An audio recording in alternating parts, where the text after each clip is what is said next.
સુરત મહાનગરપાલિકા તંત્ર દ્વારા માળખાગત સુવિધાઓ વિકસાવવા અને વિકાસલક્ષી કારો માટે વિવિધ વિસ્તારમાં ડિમોલેશન કામગીરી કરવામાં આવે છે। જો કે ઉત્તરાણ વિસ્તારમાં એક સોસાયટીમાં વિચિત્ર કિસ્સો નોંધાયો છે।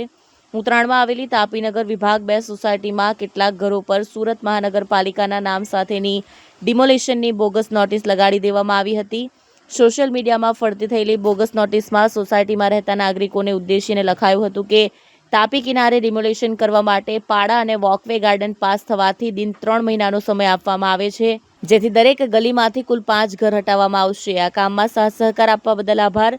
આ મામલે પાલિકાના અધિકારીઓના જણાવ્યા મુજબ સોસાયટીમાં કેટલાક ઘરો મિલકતો પર પાલિકાના નામથી બોગસ નોટિસ લગાડવામાં આવી છે। સમગ્ર મામલો પાલિકા તંત્ર સુધી પહોંચ્યા બાદ મામલાની ગંભીરતા જોતા પોલીસ તંત્રને ફરિયાદ કરવામાં આવી હતી। હાલ પોલીસે ટીખડખોર સામે ફોજદારી કામગીરી શરૂ કરી છે। હું બાબુસિંહ વિજયસિંહ રાજપૂત તાપીનગર વિભાગ 2 માં રહું છું। 30 વર્ષથી અમે લોકો અહીંયા રહીએ છીએ। અહીંયા રાતના કોઈ 2:30 વાગે આવી એક મ્યુનિસિપાલિટીની નોટિસ ચપકાડી ગયા છે। એમાં લખેલું છે કે 5 મકાન દરેક ગલીમાંથી ખાલી કરવાના છે, એની જગ્યાએ અમે ગાર્ડન ઊભું કરવાનું છે। તો અહીંયા જે માણસ રહે છે એ બધા સામાન્ય જાતના માણસ રહે છે। કોઈ મુઝમ્સ ખાતામાં કામ કરે, કોઈ જરીમાં કામ કરે, કોઈ બકાલું વેચે છે, કોઈ કડિયા કામ કરે છે। તો એવી રીતે આ લોકોના 11 બાય 20ના મકાનમાં રહે છે।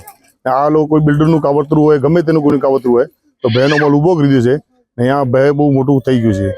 તો અમે મ્યુનિસિપાલિટી જાણ કરતા કે મ્યુનિસિપાલિટી કહી ગયા કે અમારી કોઈ એવી નોટિસ મોકલાવી નથી, બરાબર, તમે પોલીસ ફરિયાદ કરો। પોલીસ ફરિયાદ મેં કીધી છે, સાહેબ અમારી ફરિયાદ લઈ લીધી છે, પણ સીસી કેમેરા જોઈ ને પછી આગળ કાર્યવાહી કરીશ, બરાબર।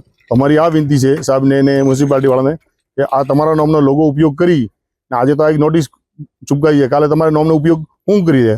મ્યુનિસિપાલિટી આ ઇસમને ખિલાફ સલંગ સખત પગલાં લેવા જોઈએ, બરાબર। બીજી વાત કે એવી બીજી વાર કોઈ નહીં કરે ને અમારે કાંકરી ચાળો ને આ લોકો ગરીબ લોકોને મહેલ ઊભો ભયનો મોલ ઊભો નહીં કરે, એની ખાસ વિનંતી છે।